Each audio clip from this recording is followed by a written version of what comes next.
राधे राधे दोस्तों, जय श्री कृष्ण। आज मैं आपको एक ऐसी कथा सुनाने जा रही हूँ जो एक सत्य घटना पर आधारित है।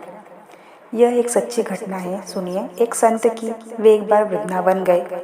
वहाँ कुछ दिन घूमे फिरे, दर्शन किए। जब वापस लौटने का मन किया तो सोचा भगवान को भोग लगाकर कुछ प्रसाद लेता चलो।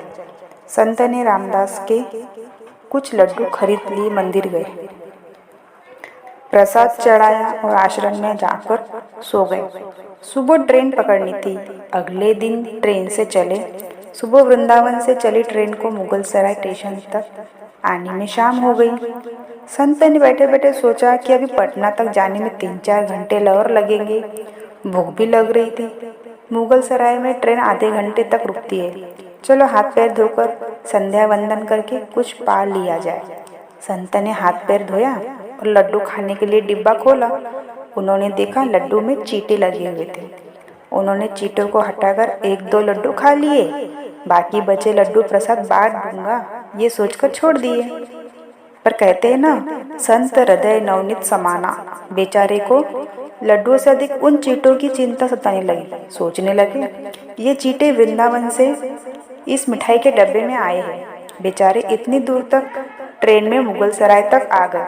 कितने भाग्यशाली थे, इनका जन्म वृंदावन में हुआ था।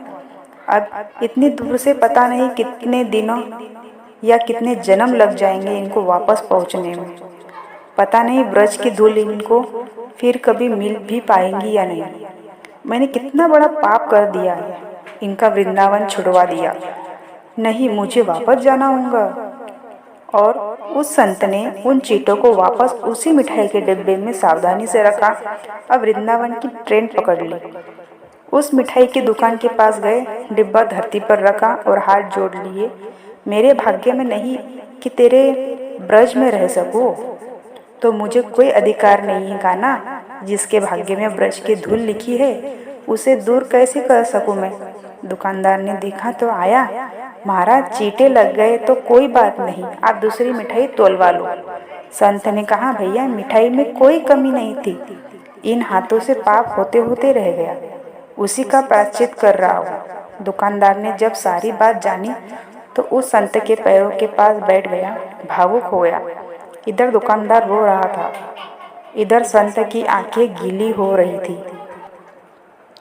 बात भाव की है, बात उस निर्मल मन की है, बात ब्रज की है, बात मेरे वृंदावन की है, बात मेरे नटवर नागर और उनकी राधा रानी की है, बात मेरे कृष्ण की राजधानी की है। पूछो तो बहुत कुछ है, नहीं तो बस पागलपन है, बस एक कहानी। घर से जब भी बाहर जाए तो घर में विराजमान अपने प्रभु से जरूर मिलकर जाए, और जब घर लौट कर आए तो उनसे जरूर मिले, क्योंकि उनको भी आपके घर लौटने का इंतज़ार रहता है।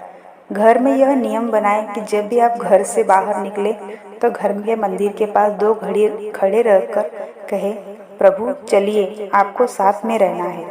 ऐसा बोलकर घर से निकले, क्योंकि आप भले ही लाखों की घड़ी हाथ में क्यों ना पहने हो, पर समय तो प्रभु के हाथ में है ना।